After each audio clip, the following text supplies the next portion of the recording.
po.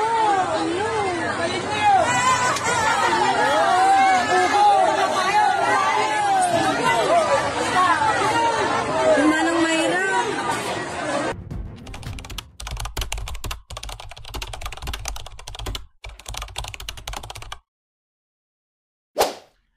Pagbati po sa inyong lahat mga kababayan at mga mahal po naming taga-subaybay. Ako po si Just Vlog, rekta na kagad tayo. Magbibigay lang tayo ng reaksyon dito sa napanood natin na magnanakaw di umano na nahuli, naaktuhan dito sa La Union. Ito ay nangyari di umano sa San Fernando City, La Union. Okay?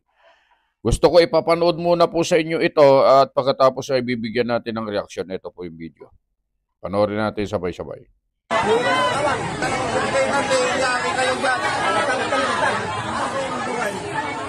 Alam po.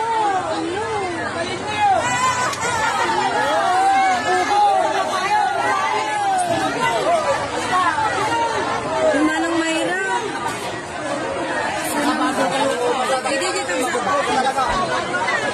Ididitaksat naman yan. Okay?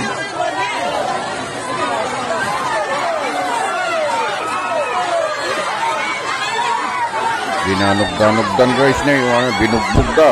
Nagtatakaw. Binugbog po nila yung magnanakaw di umano.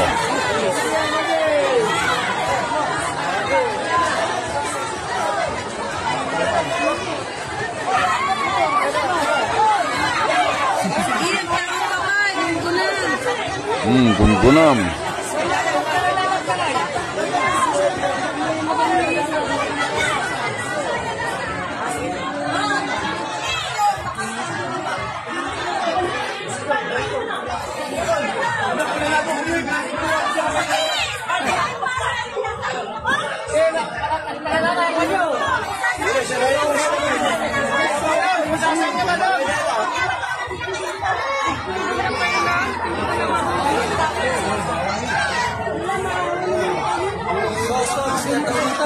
May naaawa.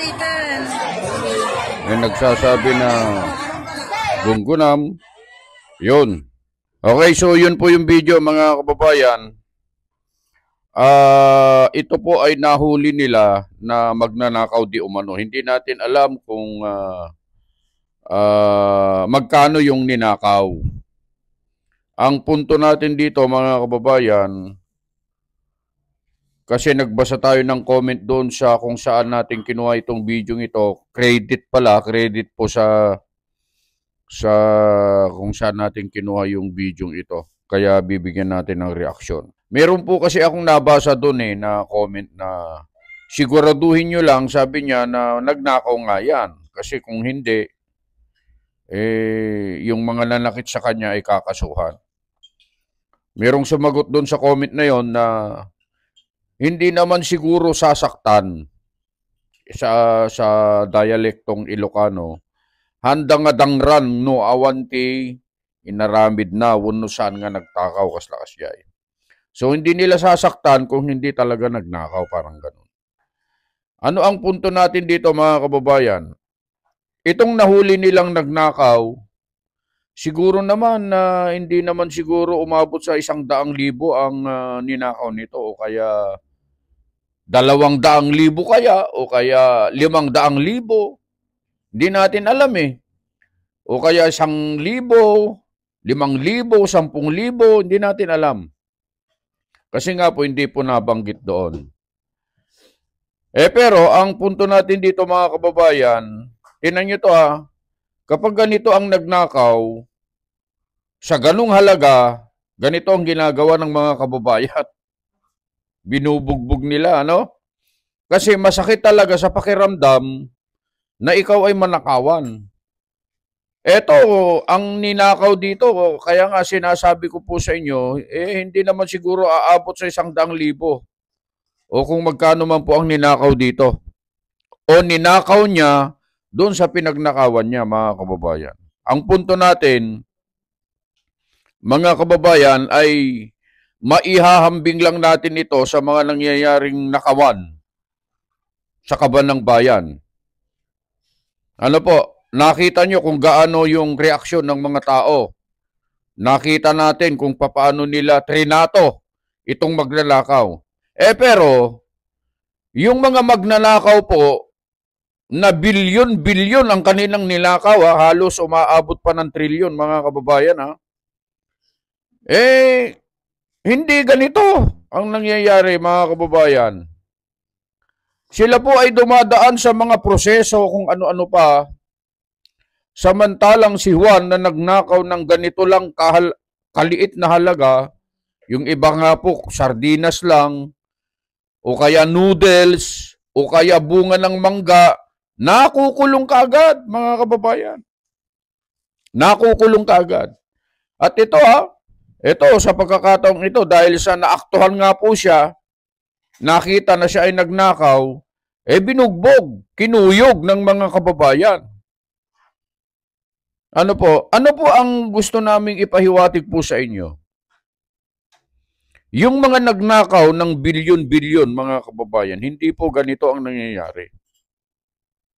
Sa halip, alam na ng mga taong bayan na nagnakaw ng bilyon-bilyon ito, alam dahil sa napunta yung mga pera ng ghost project na yan. Di po ba? Kung hindi talaga ninakaw yan. At alam nating lahat na may pagnanakaw talaga, korupsyon na nangyayari. Pero, hindi ganito ang inaabot nila, mga kababayan. Yung iba nga po, honorable pa eh. Oo, kinikilala. At hindi ganito na kinukuyog. Yung iba sinasaluduhan pa, yung iba ay akala mo hindi makabasag pinggan. Nakabarong. Oo, mga kababayan, ang punto natin dito, pagka maliliit na tao ang nagnakaw, hindi dumadaan sa due process na tinatawag. Sinisintensyahan ng mga tao, kumbaga ay galit na galit yung mga tao talaga. Oo. Maliliit na tao at maliit lang yung ninakaw. Pero tinan mo ang galit ng mga tao. Mga kababayan, lalo na, sana ganito ang ipakita nating galit sa mga taong nagnakaw ng kaban ng pera ng bayan, mga kababayan. Huwag tayong magtikom ng ating mga bibig. Huwag natin pababayaan na lang na ganun-ganun na lang na wala man lang nananagot sa mga ninakaw nilang bilyon-bilyon, mga kababayan. Samantalang itong nagnakaw na ito, hindi natin alam, baka 500 lang, 1,000 o kaya 5,000, 10,000. Yung ninakaw sa atin, mga kababayan, bilyon-bilyon. Pagkatapos kung mapapansin mo pa ay para bang ipinagtatanggol pa ito ng iba. Ipinagtatanggol ng mga pinagtatakpan pala. Pinagtatakpan at ayaw kasuhan. Samantalang yung mga ipinakulong nila di umano, hindi naman natin kilala. Hindi ko alam kung sino-sino yung mga yon. Mga sapsap, dilis, munamon. Mga kababayan, yun lang naman po ang punto natin dito. Sana magkaroon ng patas na hustisya. Patas na pagpapatupad ng batas. Mayaman man o mahirap.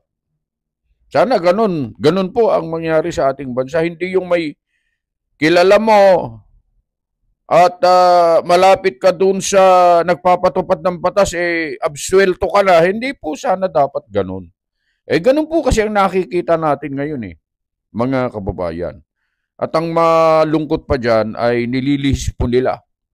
Oo, yung issue talaga na tungkol sa korupsyon, sa flood control, pagnanakaw, kung ano-anong mga issue ngayon, dinadivert po nila, mga kababayan, para lang mailigaw ang isip ng mga tao. Pero, hindi nyo po kami maililigaw. yung mga nagnakaw o mga magnanakaw kayo. Hindi po namin kayo tatantanan. Hindi po namin kayo titigilan. Pag may nakita kami, ipapaalala po namin ito sa mga kababayan natin na kailangan talagang may managot dito tungkol sa bagay nito.